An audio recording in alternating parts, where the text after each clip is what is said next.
तो आज का मैदान जंग ना वो बिल्कुल बदल चुका है। अब यहाँ महंगे टैंकों की बात नहीं हो रही, नहीं, बल्कि बात हो रही है $20,000 की ड्रोन्स की, जो आलमी ताकतों के लिए एक बड़ा चैलेंज बन गए। तो सवाल ये है कि क्या हम तारीख की पहली ऐसी जंग देख रहे हैं जो मैदान में नहीं बल्कि बैंक बैलेंस से हारी जाएगी। आइए इस हालिया बहरान की इस हकीकत को समझते हैं जिसने आलमी मईशत को हिलाकर रख दिया है। सब कुछ एक ही रात में बदल गया। एक ऐसी रात जिसने जदीद जंग के उसूलों को शायद हमेशा के लिए तब्दील कर दिया। वो रात थी 13 अप्रैल 2024 की। मशरिक़ वुस्ता का आसमान जैसे आग के गोलों से भर गया था। CNN और अल जज़ीरा की रिपोर्ट्स के मुताबिक ये तारीख का सबसे बड़ा ड्रोन हमला था। और इसी एक रात ने जदीद जंग के बारे में हमारी सारी सोच को बदल कर रख दिया। लेकिन सोचने वाली बात यह है कि क्या ये वाकई सिर्फ एक हमला था, या जैसा कि कई दिफाई तज्जियाकार अब कह रहे हैं ये एक बहुत सोचा समझा माशी जाल था। यही वो सवाल है जो इस पूरे तज्जिये की बुनियाद है। और यहीं से हम इस तज्जिये के बिल्कुल मरकजी ख्याल पर आते हैं, इस नई जंग के दिल में छुपा हुआ वो हैरानकुन माशी अदम तवाज़न।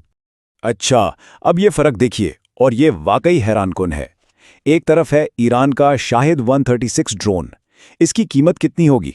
Centre for strategic and international studies यानी CSIS के मुताबिक सिर्फ $20,000। और दूसरी तरफ उसे रोकने वाला इजरायली एरो 3 मिसाइल जिसकी कीमत है $3.5 मिलियन। 20,000 और $3.5 मिलियन। तो इसका एक रात में क्या असर पड़ता है? साबिक इसराइली फौजी मुशीर ब्रिगेडियर जनरल रेम एमिन्यूज के मुताबिक इसराइल ने सिर्फ उस एक हमले से खुद को बचाने पर तकरीबन $1.3 बिलियन खर्च कर डाले, जबकि ईरान का पूरा हमला इस लागत के 10वें हिस्से से भी कम में हुआ था। यह है वो 10 गुना का फर्क। और ये कोई इत्तेफाक नहीं है। मिलिट्री की जुबान में इसे कहते हैं कॉस्ट इम्पोजिशन स्ट्रेटजी। मतलब आपका मकसद दुश्मन को मैदान जंग में हराना नहीं, बल्कि उसे दिफा पर इतना खर्च करने पर मजबूर करना है कि वो मुआशी तौर पर ही बैठ जाए। लेकिन सवाल ये है कि ये इतना बड़ा माशी फर्क पैदा कैसे हुआ? इसके पीछे शाहिद ड्रोन की टेक्नोलॉजी का एक बहुत ही दिलचस्प राज है। ज़ाहिर जहन में यही आता है कि भाई एक इतना जदीद हथियार आखिर इतना सस्ता बन कैसे सकता है? इसका जवाब आपको वाकई हैरान कर देगा। देखें, कॉन्फ्लिक्ट आर्मेंट रिसर्च की एक रिपोर्ट ने एक बहुत ही चौंका देने वाला इंकशाफ किया है। इन ड्रोन्स में लगे 80% से ज्यादा पुर्जे वो असल में मगरबी कंपनियों के बने हुए हैं। और ये कोई मिलिट्री ग्रेड सामान नहीं है, नहीं, ये सिविलियन सप्लाई चेन से आते हैं। यानी ये वही पुर्जे हैं जो आपको वॉशिंग मशीन, बच्चों के खिलौनों और दूसरी रोजमर्रा की चीजों में मिलते हैं। और तो और ये अमेज़न और अलीबाबा जैसी वेबसाइट्स पर खुलेआम खरीदे जा सकते हैं। तो अब इस नई हिकमत अमली का जवाब क्या है? यहीं से दिफाई टेक्नोलॉजी के मुस्तकबिल की दौड़ शुरू होती है। सोचिए, जब सैकड़ों ड्रोन्स एक साथ हमला करते हैं तो पुराने डिफेंस सिस्टम जवाब दे जाते हैं। रॉयल यूनाइटेड सर्विसेज इंस्टीट्यूट इसे सैचुरेशन अटैक कहता है।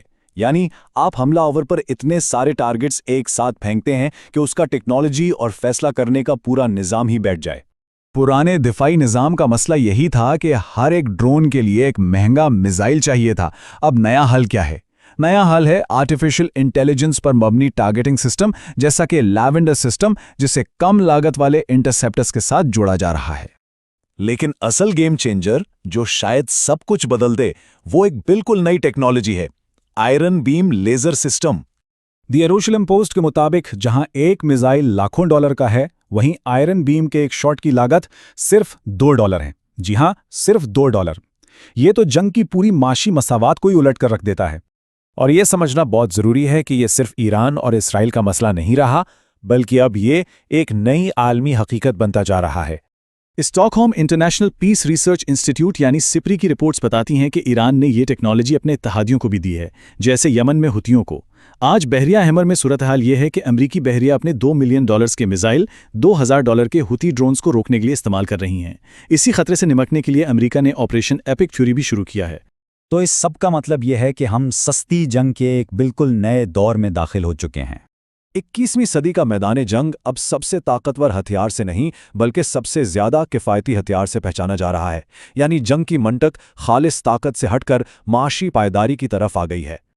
और आखिर में ये एक बहुत बड़ा सवाल छोड़ जाता है कि जब टेक्नोलॉजी इतनी सस्ती और इतनी आसानी से सबकी पहुंच में आ जाए, तो क्या कोई भी मुल्क वाकई में महफूज रह सकता है? ईरान और इसराइल की ये कशमकश शायद मुस्तकबिल की जंगों का सिर्फ पहला बाब है।